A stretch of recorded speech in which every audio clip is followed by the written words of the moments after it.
Hello everyone, welcome to advanced astrology by MV. और आज की इस वीडियो में हम डिटेल में चर्चा करेंगे सर आइंस्टाइन की कुंडली के बारे में।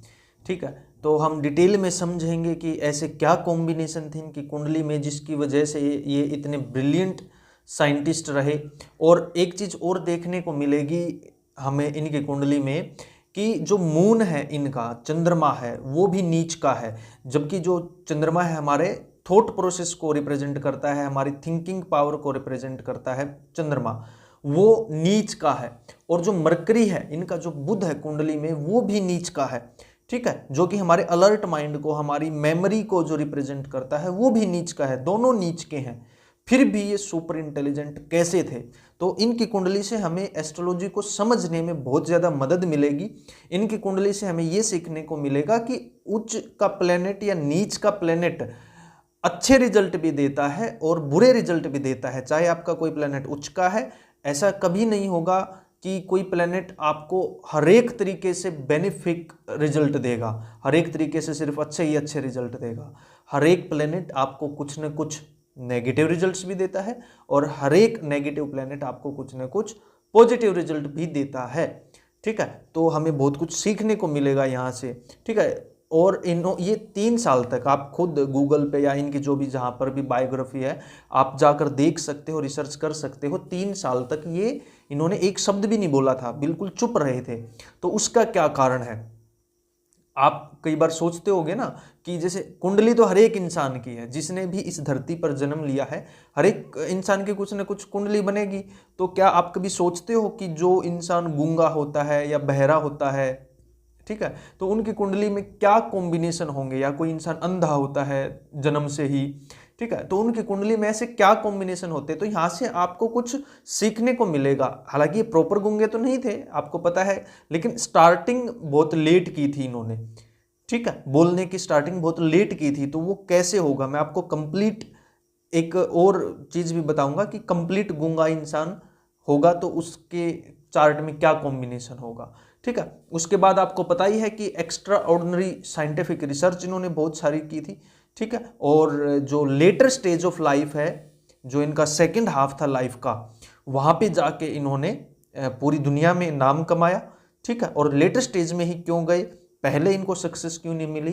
तो आप यहाँ से सीख सकते हो कि आपको सक्सेस कब मिलेगी या आपको सक्सेस क्यों नहीं मिल रही।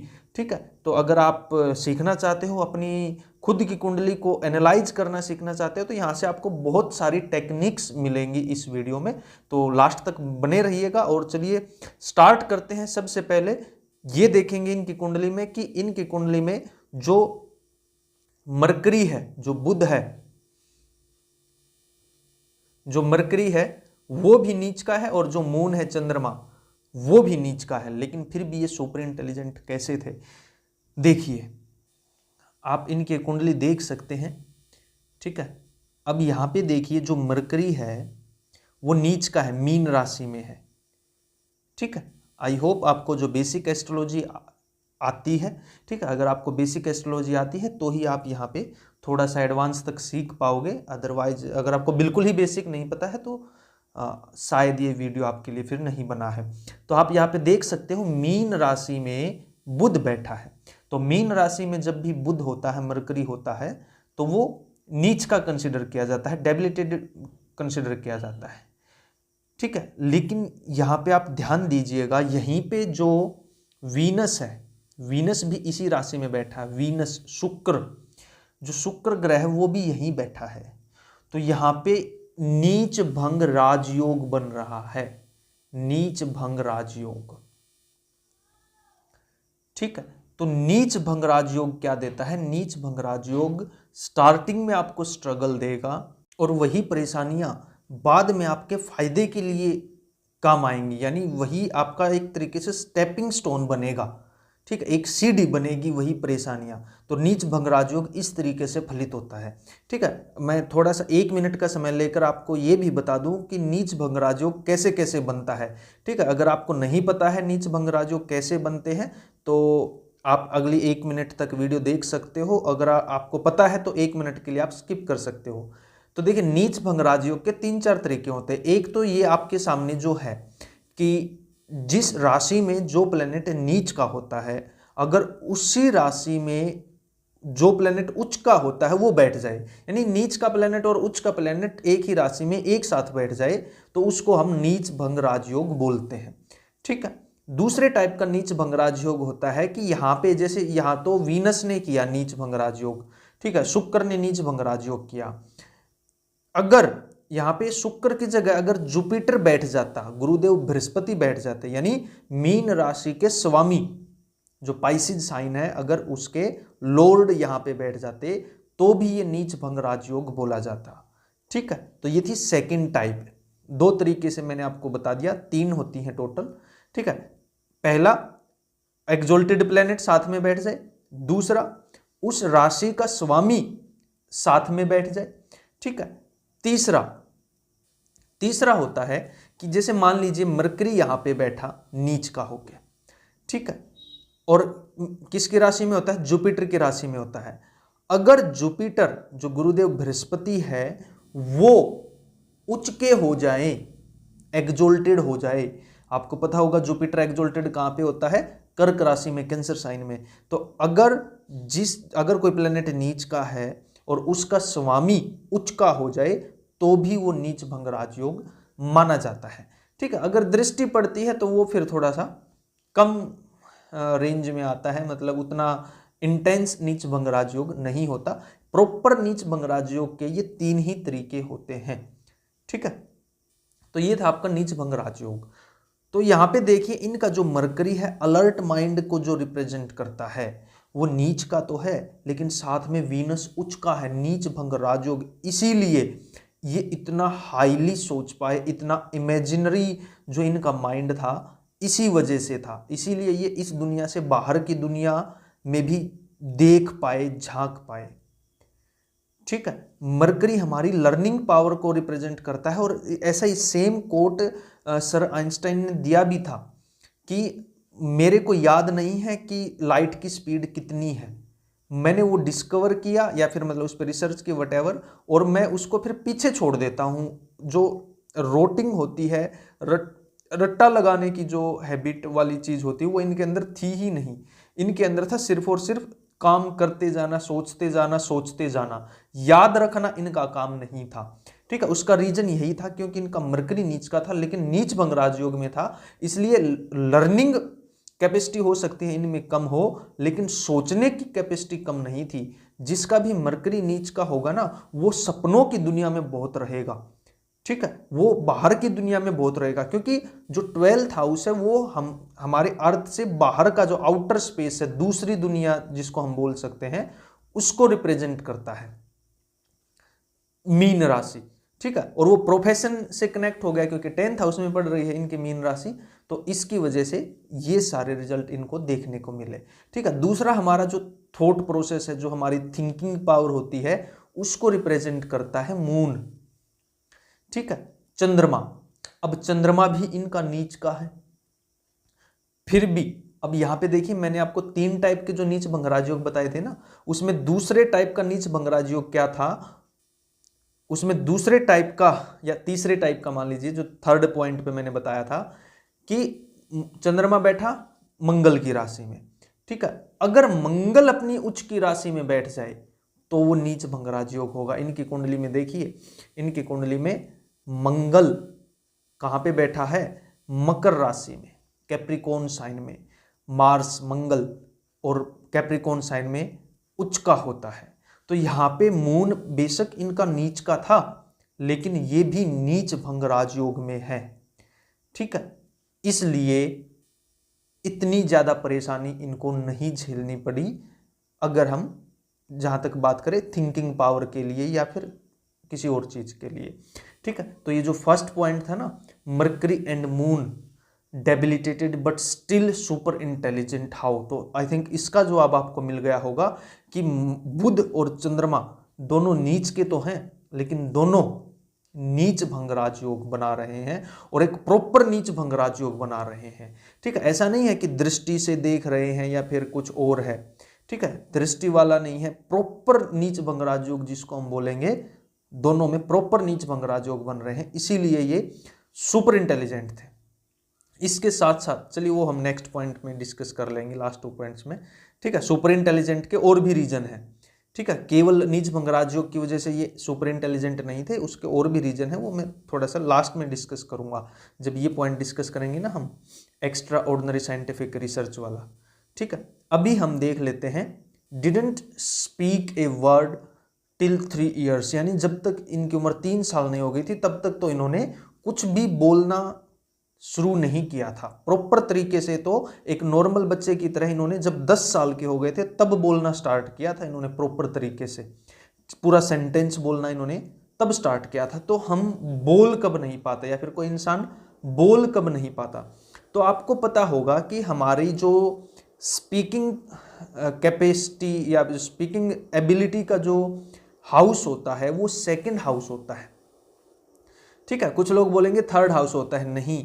जो हमारे बोलने की कला है, हम शब्द कैसे चुनते हैं, हम हमारी डिक्शनरी में कैसे शब्द होते हैं, कुछ इंसान होंगे देखे होंगे आपने कि बहुत प्योर हिंदी बोलते हैं या फिर बहुत संस्कृत शब्द यूज करते हैं, श्लोक बोलते हैं, ठीक है।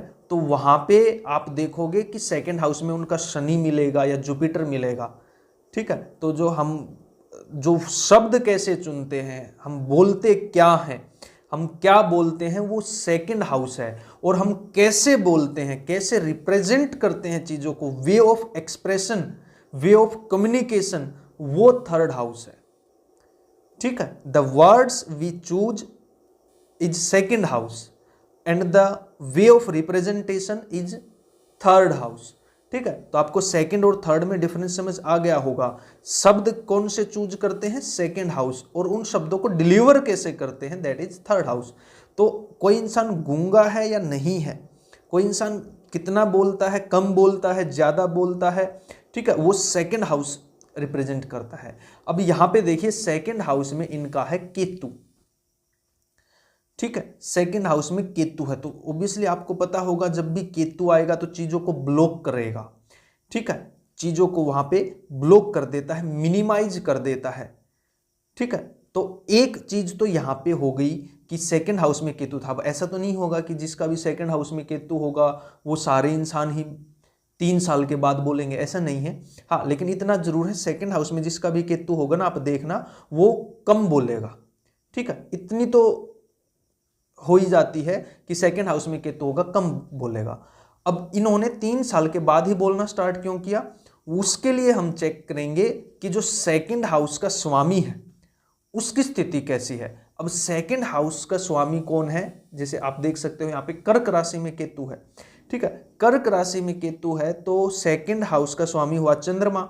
अब चंद्रमा की स्थिति देखिए, चंद्रमा की स्थिति एक तो चली गई नीचता में, जो इसका चंद्रमा है वो वृश्चिक राशि में है, नीच का होकर बैठा है, ठीक है। दूसरा, अगर हम इनके लगन कुंडली से देखें तो जो चंद्रमा है वो 6th हाउस में है, ठीक है। 3 कारण हो गए। चौथा, केतु की 5वीं दृष्टि चंद्रमा के ऊपर पड़ रही है, 4 कारण, ठीक है। तो यहां से देखिए चार्ट का पूरा ओरिएंटेशन देखिए, केवल एक योग से या फिर एक प्लेनेट की वजह से कोई भी इवेंट नहीं होता, कम से कम 2-3 प्लेनेट और 2-3 हाउस लगते हैं, 3-4 योग बनते हैं, तब जाकर किसी इंसान के अंदर एक प्रॉपर कैरेक्टर डेवलप होता है, ठीक है। तो यहाँ पे देखिए इनका जो सेकंड हाउस है वो एफ्लिक्शन में है, इनका जो सेकंड लॉर्ड है वो एफ्लिक्शन में है, ठीक है। और जो लगन कुंडली से है उससे भी 6ठे घर में गया है, और केतु की 5वीं दृष्टि है, ठीक है ना, केतु की 5वीं दृष्टि है। तो 4 एंगल से सेकंड हाउस एफ्लिक्शन में है, इसी वजह से इन्होंने बोलना बहुत देरी से स्टार्ट किया था, ठीक है। इसीलिए इनको बोलने में प्रॉब्लम हुई थी। अगर यहाँ पे शनि का भी कुछ कनेक्शन बन जाता ना सेकंड हाउस से, तो हो सकता है ये लाइफ टाइम ही ना बोल पाते। शनि और केतु अगर दोनों का कनेक्शन जिस भी हाउस से बनेगा ना, तो वहां पे आप देखोगे कि जो कर्मा है एक तरीके से खत्म हम मानते हैं, ठीक है। शनि और केतु अगर एक साथ हैं तो वहां उस हाउस से रिलेटेड या फिर उस राशि से रिलेटेड चीजों में बहुत ज्यादा प्रॉब्लम होती है, इंसान का कर्मा ना के बराबर हो जाता है, ठीक है। तो यहाँ पे शनि का कुछ कनेक्शन नहीं था, इसलिए इन्होंने लेट स्टार्ट किया बट किया, ठीक है, अगर शनि केतु अगर सेकंड हाउस में शनि हो जाता ना तो हो सकता था फिर ये कभी भी बोल ना पाते। ठीक है, तो ये था हमारा थर्ड पॉइंट। हम फोर्थ पॉइंट पे आते हैं कि एक्स्ट्रा ऑर्डिनरी साइंटिफिक रिसर्च। अब हमने ये तो देख लिया कि बुध और चंद्रमा दोनों नीच भंग राजयोग में हैं, लेकिन इसके साथ साथ एक और ब्रिलियंट चीज इनके चार्ट में थी। वो क्या थी? मंगल और राहु की युति, वो भी 8th हाउस में, और मंगल एग्जोल्टेड, मंगल उच्च का। ये आप देखिएगा, जो सुपर इंटेलिजेंट लोग होते हैं या फिर जो मशीनरी से जुड़ा काम करते हैं, जो इंजीनियरिंग से जुड़ा काम करते हैं, फिजिक्स जिनका एक स्ट्रॉन्ग पार्ट होता है, या फिर मैथमेटिक्स जिनका एक स्ट्रॉन्ग पार्ट होता है, उनका मंगल राहु या फिर मरकरी और मार्स, मंगल और बुध, या तो मंगल और बुध मिलेगा उनका एक साथ, या किसी तरीके से कनेक्टेड मिलेंगे, या फिर मंगल और राहु उनका एक साथ मिलेगा, या फिर बुध और केतु का भी संबंध हो सकता है। ठीक है, लेकिन जो मंगल और राहु का जो कनेक्शन है ना, एक तो यहाँ पे मंगल एक्सोल्टेड है, ठीक है, दूसरा 8th हाउस में है दोनों, और राहु साथ में आ गया तो उस चीज को और ज्यादा मैग्नीफाई कर दिया, बढ़ा दिया। ठीक है, आपको पता होगा राहु चीजों को फैलाता है, एक्सपेंड करता है। ठीक है, तो इसलिए यहाँ पे देखिए राहु और मंगल दोनों 8th हाउस में। 8th हाउस हमारी रिसर्च का, साइंस का, इन्हीं सब का है। ठीक है, और मंगल एक्सोल्टेड है 10th हाउस। अगर हम यहाँ पे कालपुरुष कुंडली को ब्लेंड करेंगे तो इनके प्रोफेशन में आ गई वो चीज। ठीक है, तो इस वजह से इन्होंने अपने प्रोफेशन में रिसर्च की, एक्स्ट्रा ऑर्डिनरी साइंटिफिक रिसर्च की, क्योंकि यहाँ पे इनका प्रोफेशन और 8th हाउस एक दूसरे से कनेक्शन बना रहा है। देखिए, जब भी आपको एक्यूरेट प्रेडिक्शन करनी होगी तो आपको कालपुरुष कुंडली जरूर ब्लेंड करनी पड़ेगी। कालपुरुष कुंडली कैसे ब्लेंड करते हैं? पहले हम लगन कुंडली लेंगे। लगन कुंडली में 8th हाउस में है। कालपुरुष कुंडली के कौन से हाउस में है? 10th हाउस में, मकर राशि में।